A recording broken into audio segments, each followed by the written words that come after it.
Hello welcome दोस्तों। आज की वीडियो में हम बात करने वाले हैं आरबीएससी बोर्ड के नए सिलेबस एनसीईआरटी के प्रश्नावली 1.2 के बारे में। तो इससे पहले हमने प्रश्नावली 1.2 का एक पार्ट और बनाया है, जिसमें हमने क्वेश्चन नंबर 1, 2 और 3 को सॉल्व कराया है, जिसका लिंक डिस्क्रिप्शन में है। तो अब शुरू करते हैं क्वेश्चन नंबर 4। क्वेश्चन 4 है HCF 306 और 657 बराबर 9 दिया है। LCM 306 और 657 ज्ञात कीजिए। मतलब कि यहाँ पर दो संख्या दी हुई है 306 और 657, जिनका HCF है 9 और LCM हमें ज्ञात करना है। तो क्वेश्चन नंबर 2 में हमने पढ़ा था कि दो संख्याओं का गुणनफल बराबर होता है HCF और गुणा LCM के। हम जानते हैं कि यहाँ लिख देंगे, हम जानते हैं कि दो संख्याओं का गुणनफल HCF और LCM के गुणनफल के बराबर होता है। तो दो संख्या है 306 गुणा 657 बराबर HCF है 9 और LCM हमें ज्ञात करना है, तो LCM रख देते हैं। तो यहाँ से गुणा की संख्या बटे में चले जाएगी 306 657, तो इसका पक्षांतरण कर दिया इधर की तरफ 9 बराबर LCM बच जाएगा यहाँ पे। तो यहाँ पे इसको काट देंगे, 9 तिये 27, 3 बच गया, 9 चौको 36, 34 बार ये कट गया। तो इन दोनों को गुणा करते हैं, तो यहाँ पर आ जाएगा 34 × 657 बराबर LCM।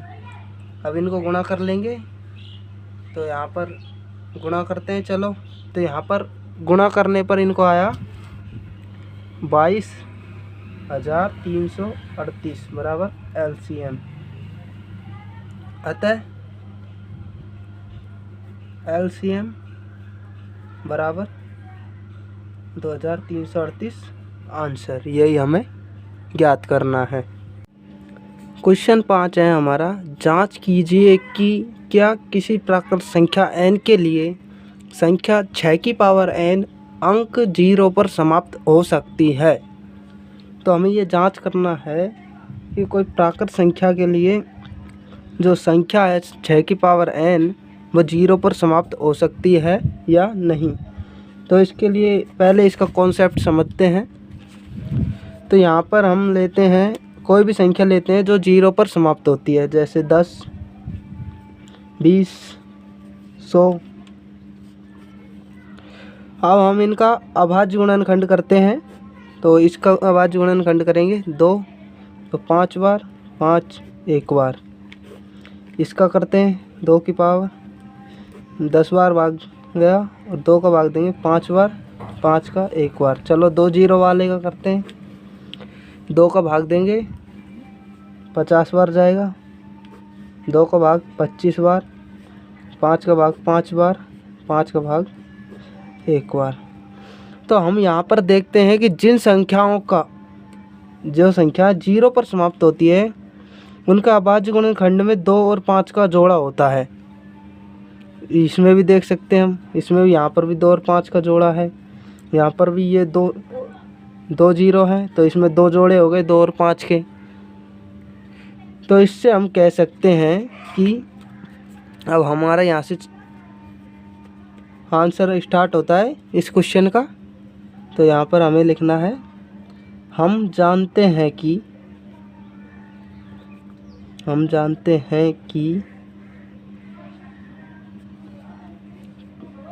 कोई भी संख्या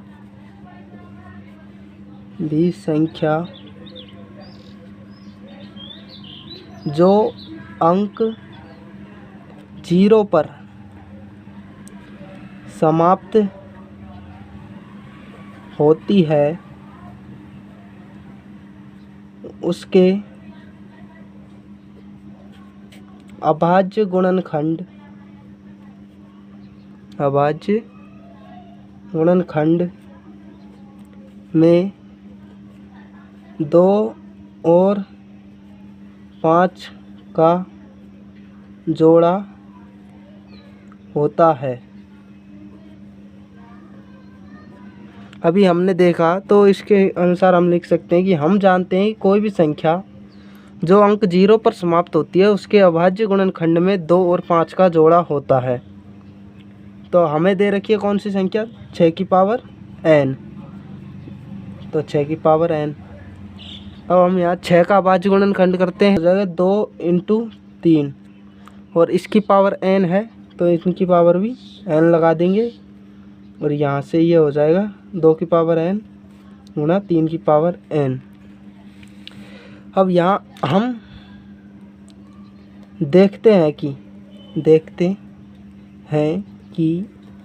संख्या 6 की पावर n में 2 और 5 का कोई भी जोड़ा नहीं है। यहाँ पर आप देख सकते हैं 2 का भाग तो जा रहा है, अभाज्य गुणनखंड 2 तो है पर 5 नहीं है, मतलब कि दोनों होने चाहिए, 2 और 5 का जोड़ा होना चाहिए। तो यहाँ से हम लिख सकते हैं, हम देखते हैं कि संख्या 6 की पावर n में 2 और 5 का कोई भी जोड़ा नहीं है, अतः संख्या 6 की पावर n अंक 0 पर समाप्त नहीं हो सकती है। क्या नहीं हो सकती है? समाप्त नहीं हो सकती है। यही था इस सवाल में, बस ये पूरा लिखना है और आपको इसके पूरे नंबर मिलेंगे। अब चलते हैं हम अगले सवाल की तरफ, सवाल नंबर 6 की तरफ।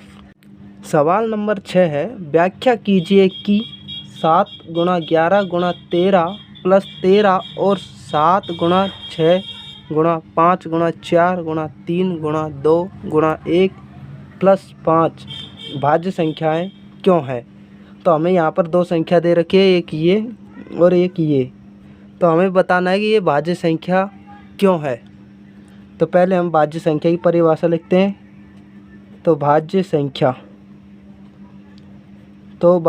किसे कहते हैं? तो वह संख्या जिसमें स्वयं और एक के अलावा किसी और संख्या का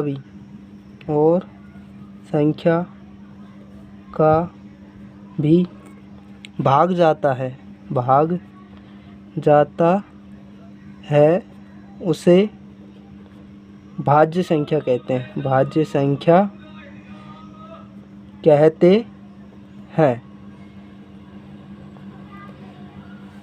अब हम संख्या लेते हैं, संख्या नंबर 1।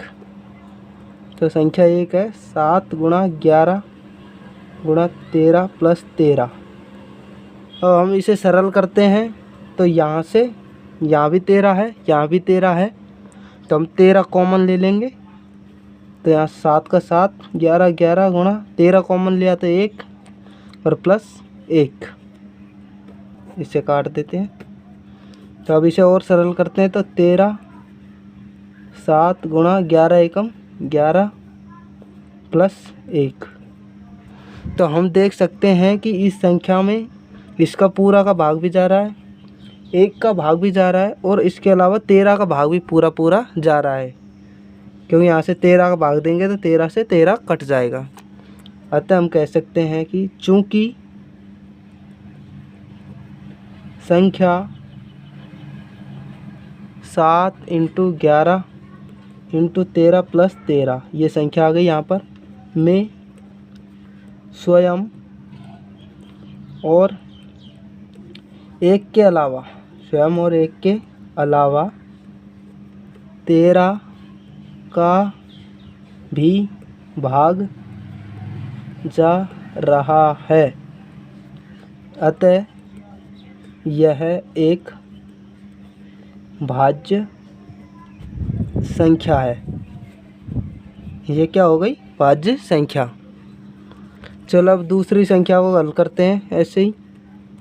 तो दूसरी संख्या है 7 गुणा 6 गुणा 5 गुणा 4 गुणा 3 गुणा 2 गुणा 1 प्लस 5। तो इसको सरल करते हैं। इन दोनों संख्याओं में हमें 5 नज़र आ रहा है, तो यहाँ से 5 कॉमन ले लेंगे।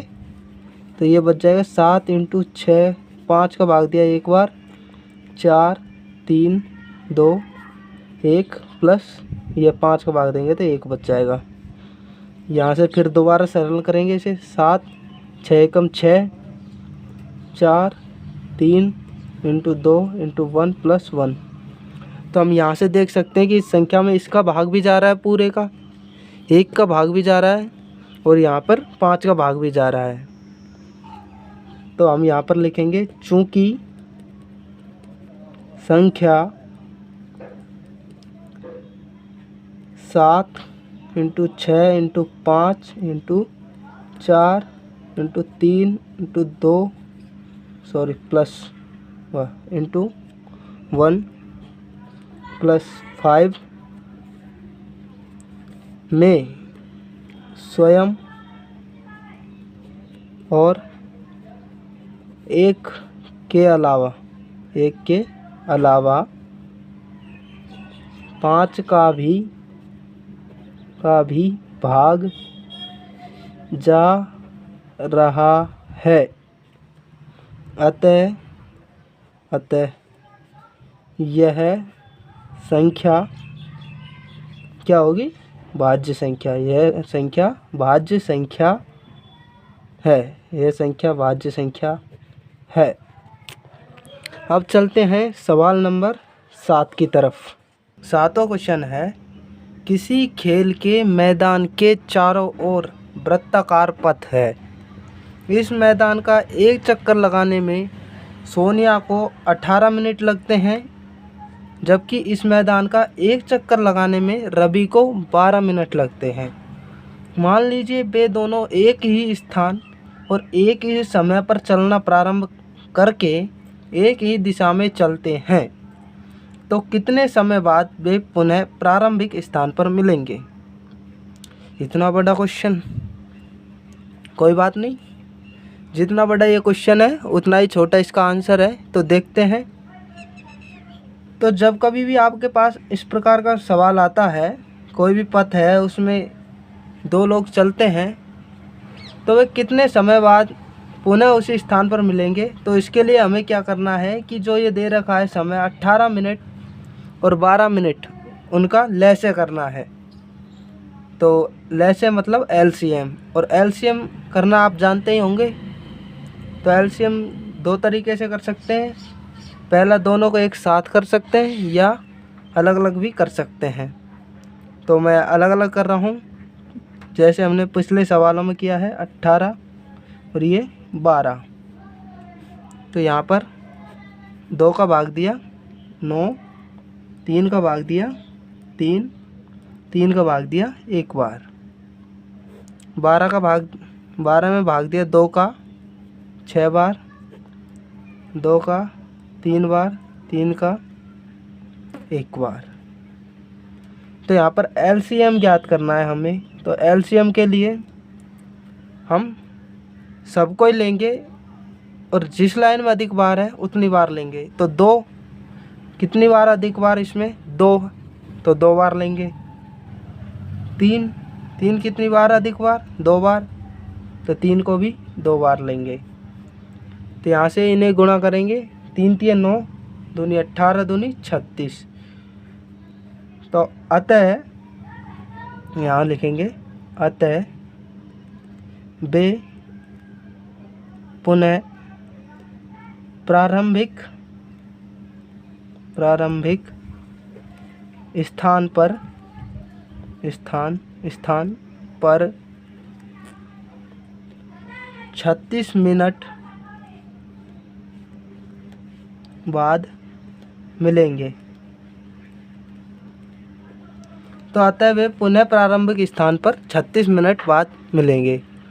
तो आपने देखा कि कितना बड़ा क्वेश्चन और कितना छोटा आंसर। कुछ नहीं करना है इसमें, बस एलसीएम करना था। तो इस प्रकार ये आपकी प्रश्नावली 1.2 यहीं ख़त्म होती है। Thanks for watching.